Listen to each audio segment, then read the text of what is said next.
కోట్లాది నక్షత్రాల వెలుగు కూడా కారు చీకటిలాగా బ్రహ్మ విష్ణువులకు సైతం అంతుచిక్కని అగ్నిలింగంగా ప్రకాశవంతమైన ఒకే ఒక జ్యోతి ఆవిర్భవించింది. ఆ అద్భుతమే అరుణాచల మహాదీపం. ఇంతకీ ఆ దివ్య జ్యోతిని మనం ఎందుకు దర్శించుకోవాలి? ఈ సంవత్సరం డిసెంబర్ 3వ తేదీన జరగబోయే ఆ అద్భుత ఘట్టం వెనుక దాగి ఉన్న అసలు రహస్యమేమిటి? ఉదయం గుడిలో వెలిగించే భరణి దీపానికి, సాయంత్రం 2668 అడుగుల కొండపై వెలిగే మహాదీపానికి సంబంధం ఏమిటి? ఈ ప్రశ్నలన్నింటికీ సమాధానాలు ఈ వీడియోలో తెలుసుకుందాం.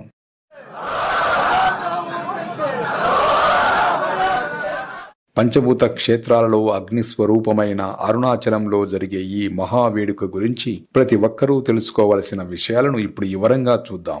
ప్రతి ఏటా కార్తీక పౌర్ణమి వచ్చిందంటే చాలు, ప్రపంచవ్యాప్తంగా ఉన్న శివ భక్తులందరి దృష్టి అరుణాచలం వైపే ఉంటుంది. అరుణాచల శివ, అరుణాచల శివ అని స్మరిస్తూ ఆ జ్యోతిర్లింగాన్ని కల్లారా చూసేందుకు లక్షలాది మంది తరలి వస్తారు. కేవలం దీపాన్ని చూడటమే కాదు, ఆ దైవిక శక్తిని తమలోకి ఆవాహన చేసుకోవడానికి ఇక్కడికి వస్తారు. ఈ ఉత్సవాన్ని కార్తీక బ్రహ్మోత్సవాలుగా 10 రోజుల పాటు అంగరంగ వైభవంగా నిర్వహిస్తారు. ఈ సంవత్సరం ఈ వేడుకలు నవంబర్ 24న ధ్వజారోహణంతో మొదలై డిసెంబర్ 3న జరిగే మహాదీపంతో శిఖర స్థాయికి చేరుకుంటాయి.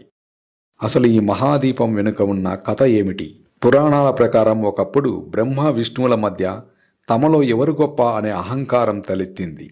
వారి వివాదంతో లోకాలు అల్లకల్లోలం అవుతుండగా పరమేశ్వరుడు వారి అహాన్ని అణిచివేయడానికి ముందుకొచ్చాడు. ఆయన ఆద్యంతాలు లేని ఒక మహా అగ్నిస్తంభం రూపంలో వారి మధ్య ప్రత్యక్షమయ్యాడు.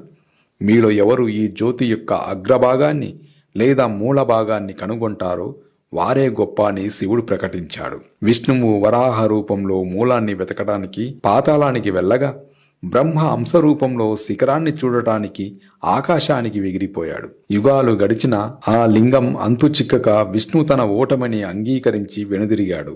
కాని బ్రహ్మదేవుడు తాను శిఖరాన్ని చూశానని మొగలి పువ్వుతో అబద్ధం సాక్ష్యం చెప్పించాడు.